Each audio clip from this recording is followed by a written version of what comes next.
Hello అండి, అందరికీ welcome back to my channel. Short వీడియోలో చెప్పాను కదా పాలు ఇరిగిపోయే పాలతో పన్నీర్ చేసుకున్నానని. ఆ పన్నీర్తోనే ఇప్పుడు పన్నీర్ బూజీ చేసుకుంటున్నాను.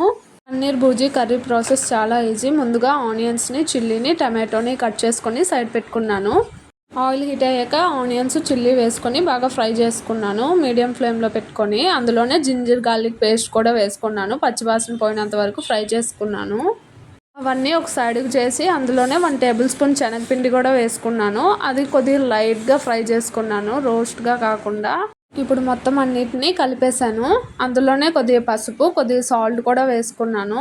అన్నంతో కన్నా చపాతీతోనే బాగుంటుంది. పన్నీర్ బూజీ చపాతీ కాంబినేషన్ బాగుంటుంది, నాకు అలాగే ఇష్టం. ఇప్పుడు కట్ చేసి పెట్టుకున్న టమాటోస్ కూడా వేసేసుకున్నాను.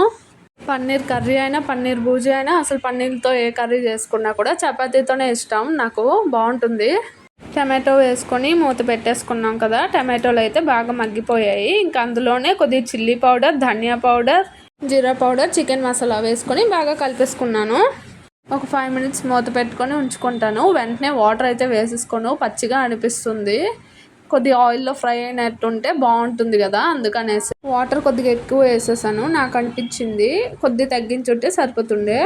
యాక్చువల్లీ పచ్చి పన్నీరు తురుముకొని వేసుకుంటారు, కానీ నేను ఇక్కడ ఫ్రై చేసుకున్న పన్నీరు తురుముకొని వేసుకున్నాను. ఎందుకంటే నాకు పచ్చి పన్నీర్ నచ్చదు, పాలు వాసన వస్తూ ఉంటుంది. పన్నీర్ కర్రీ అయితే రెడీ అయిపోయింది. ఇప్పుడు చపాతీ ప్రాసెస్ స్టార్ట్ చేయాలి. ఈ కర్రీ చేసే ముందు చపాతీ పిండిని కలిపేసి పెట్టేసుకున్నాను. కర్రీ రెడీగా ఉంటే చపాతీ ఇంకా అయిపోయిన వెంటనే కర్రీ వేసుకొని చపాతీతో తినేయచ్చు కదా, ఈజీగా అయిపోద్ది. అందుకనేసే నేనైతే ట్రయాంగిల్ చపాతీ చేసుకున్నాను. అంటే కూర్చొని పాముతున్నాను కదా అనేసి, స్లోగా చేసుకోవచ్చు కదా అనేసి ట్రయాంగిల్ చేసుకున్నాను. అదే స్టవ్ దగ్గర నిల్చొని చేస్తే రౌండ్ చపాతీలే చేసేస్తాను. అంటే షేప్ సరిగ్గా రాదు, అందుకనేసి రౌండ్ చపాతీ కన్నా ట్రయాంగిల్ చపాతీ అప్పుడప్పుడు చేస్తూ ఉంటాను. అయినా సమ్మర్ సీజన్లో చపాతీ అంతగా తినాలనిపించదు. ఏదో పన్నీర్ కర్రీ చేయాలి కదా, పన్నీర్తో కాంబినేషన్ చపాతీ బాగుంటుంది కదా అనేసి చేశాను. సర్లే, చపాతీ తిని అలాగో చాలా రోజులైంది కదా, ఇంకెందుకులే అనేసి చేసేసుకున్నాను చపాతీ. అసలు వింటర్ సీజన్లో ఎందుకు చపాతీ చేస్తామంటే స్టవ్ దగ్గర ఎంతసేపు నిల్చున్నా కూడా హాయిగా అనిపిస్తూ ఉంటుంది, అందుకనేసి. ఇప్పుడు ఈ సమ్మర్లోనే అంత టైం స్టవ్ దగ్గర నిల్చొని చేసేసరికి ఇంకా చెమట్లు ఫుల్గా తడిచిపోయాను. చపాతీలు పొంగితే భలే సాటిస్ఫాక్షన్గా అనిపిస్తూ ఉంటుంది కదా.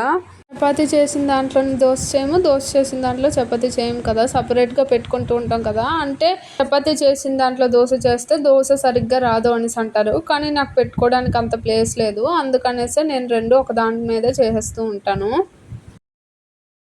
ఇంకా బాబు కోసం అయితే ఫుడ్ కూడా పెట్టేశాను, ఇంకా లేట్ అయిపోయింది అనేసి. అటు సైడ్ అయితే నేను పెట్టుకోను, ఎందుకంటే 2 సైడ్స్ తుడాలి విజల్ వచ్చినప్పుడు. ఇటు సైడ్ అయితే 1 సైడే తుడుచుకోవచ్చు అనేసి ఇటు సైడే మ్యాక్సిమం ఏమైనా చేసుకుంటూ ఉంటాను. అటు ఎక్కువగా యూస్ చేయను, ఒక రైస్కే యూస్ చేస్తూ ఉంటాను ఆ సైడ్. ఈ రోజుకి వీడియో అయితే అంతే అయిపోయింది. నా వీడియోని కొత్తగా ఎవరైనా చూస్తున్నట్టయితే నా ఛానల్ని కొద్దిగా సబ్స్క్రైబ్ చేసుకోండి. అలాగే వీడియోని చూసి వెళ్ళిపోకుండా ఒక చిన్న లైక్ ఇవ్వండి. Please like, share and subscribe my channel. Thank you for watching my video.